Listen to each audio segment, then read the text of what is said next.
I was working with Dipankar sir. I was very weak in sentence correction. He told me first of all that you don't have to guess the answer between the last two options. You have to tell me why each of these options are wrong. So like basically by the end of these 15 sessions, you will become the teacher and I will be asking you, okay, why this option is wrong, why this option is wrong.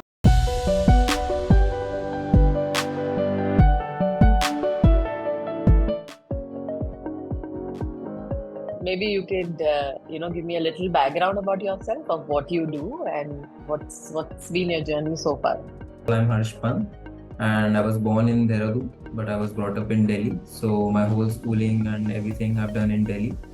After that, I joined my college, it's Pilani campus. So for the next 4 years, I stayed in Pilani only, which is in Rajasthan. And currently, I'm in my final year of my Bachelor in Electronics and Instrumentation degree. And along with that, I have a finance minor. So currently, I'm doing my internship in Deutsche Bank as an IB and CB intern in the transformation team. And currently, I'm in Bangalore. Why did you feel it was important to take GMAT so early? Because normally, though GMAT is valid for 5 years, people start working and then they look at taking the test. What was your motivation? At the end of my first year, I was very confused as to what I wanted to do in my future. So, like generally, students go towards the coding side or the finance side, and I was confused in both of them. But I still liked the finance side of things. So the thought of MBA just like popped up in my head because I feel like after engineering, it's a very normal thing to do an MBA like after a couple of years of experience. So I started just randomly preparing for GMAT because I thought the score is valid for 5 years also. And by the time I gave GMAT, like it would be probably in my third year or something. So it would be valid for 5 years. So and I'm currently in my studying phase and I'm not in the corporate life yet. So I think it would be easier to study along with the college things. So I started preparing in the end of my first year, like the summer break. At the end of my second year, I was too like focused on finance, so I did some finance internships, and then I also did a course in product management. So then that GMAT thing was like broken down. Like, yeah, exactly. There was no priority for it. So then my third year, I started again focusing. I was like, okay, I've studied a lot, so I should appear for the GMAT at least once. And then in this year in January only I appeared for the first time and got a 700. So after that, the process started, like how I can improve my score and everything. What goes on in the mind of a student when you start your prep, and what kind of resources do you actually look for when you are just starting with the process? Actually, at the beginning, like it was my father, like mainly my parents and especially my father, who gave this idea to me. Like it's a good exam, it's valid because he has also appeared for GMAT in his days. Okay, yeah, but he could not go to the US because of some issues. But yeah, he popped this in my head, like you can try for GMAT or maybe CAT, whatever you like. So then I started searching up on the internet that what this exam is all about and how should a student prepare. So actually, it's a very nice exam. They themselves give the book, like they've made a full book of the questions and how the exam is structured, and they also have given 2 free tests. So that is very helpful. So first of all, the things was like I will search it up online and whatever free resources I can get to make sure the test is good enough. Since I started studying, there was never a time limit that I set to study. I generally divide it topic wise rather than focusing on the time, right? So it's not like I have to study 2 hours and then whatever I do in my 2 hours, that does not matter. I generally base my studying on topics like if I have to do these 30 questions or 40 questions, then I'll do them no matter how much time it takes. So, but still in the initial phases, I took a course and then there were regular classes, so that was fine. Nothing more than that. But in the end phase, like when I was preparing for my the recent score, I gave a lot of time. Like it was more of consistency. Like give like 1 or 2 hours every day, no matter you're doing an internship or whatever. And in the weekends, you can give a test and then.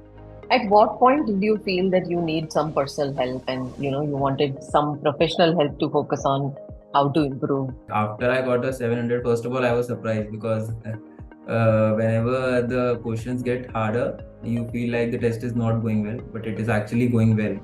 So after the 700, we bought that report that GMAT offers after paying some money. So in that it was pretty clear that my quant section is very good, but verbal section needs help.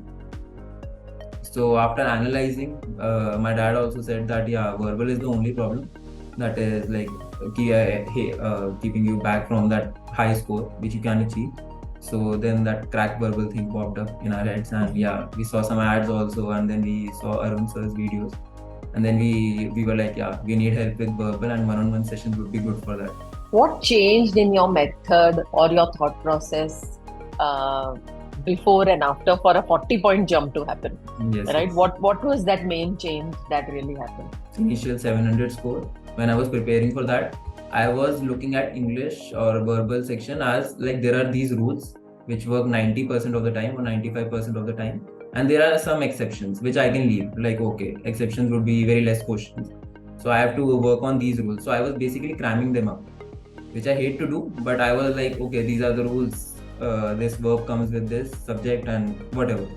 But when I started these one-on-one sessions from the first day onwards, and then watching these Crackverbal videos, I got to know like there is actually reasoning behind it, and this is not just some rules that have been made up. So it was easier for me to learn the exceptions as well because I knew the logic behind it. So logic was very. That is why my quant was always very good because there was logical things, right? In maths, like this is the formula for this because there is a reason. So I needed that in verbal, and I got it here.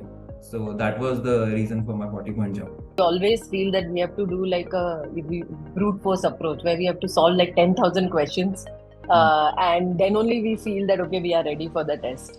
Was that changed when it came to preparing for GMAT, especially at the last leg for you? In the beginning, I was also of this mentality like quantity over quality. Like I have to keep practicing and getting to know like all the type of questions which are there. But actually, I don't think that is required for the verbal section at least, because for the verbal section it's more about quality, and that is what the Pankaj sir told me, that now you have to focus on quality because you have already achieved the 700. Now to increase that, just focus on analyzing the mistakes you are making rather than doing like 100 questions in a day. That won't give you help. Just do 20 but analyze them very well. Where are you going wrong? So yeah, in the last stages that was very helpful. How was your D-Day? The day you took the test, what was your mindset? How had you planned it? Tell me a little bit about that. Yeah, so D-Day was very different this time because the first time I gave it, it was in Delhi, and I had my family and everything over there. So my dad dropped me to the center. But here I was in Bangalore, and like I don't have any family here. So I had to book everything, I had to schedule everything, the test and everything. So when I got there, I was like 2 hours early, but they still managed to give me a seat, and they were like, you can begin now. So that was going good. And then in the con section, I felt like it was little tougher than the practice test. So I was like, okay, I don't think this is going well because I was focusing on quant, that I have to get a 51 in quant. But I was like, okay, in the break, I was thinking that, okay, maybe let's try in verbal section. Then the verbal went well, and then the IR and EWA also went well. But I did not think I would get a 740. I have to ask you, top 3 things that you have to give as advice to, students like you who are preparing or thinking, is starting early a good idea, or should they start rigorously in the 3rd year like you did, more focused?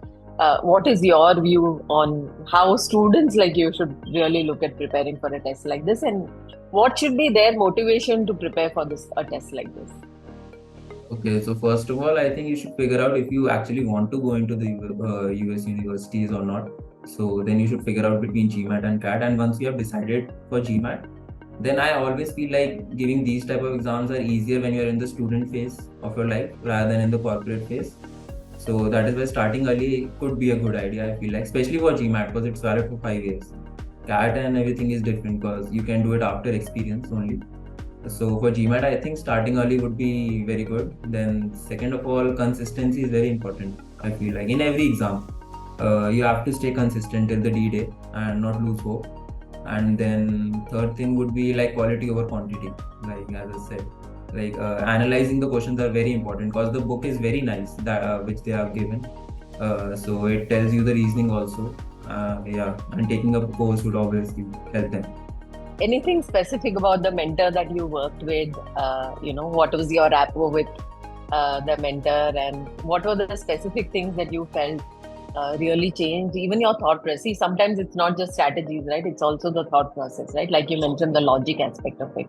Anything, more on the experience with working with the mentor so closely? Yeah, actually, in the beginning sections only, I was working with Dipankar sir, and then I took a one-on-one session, right? So we had 15 sessions, but he was never in it for the time. Like, I have this 1 hour, tell me all your problems in 1 hour. It was never like that. He extended the sessions as well.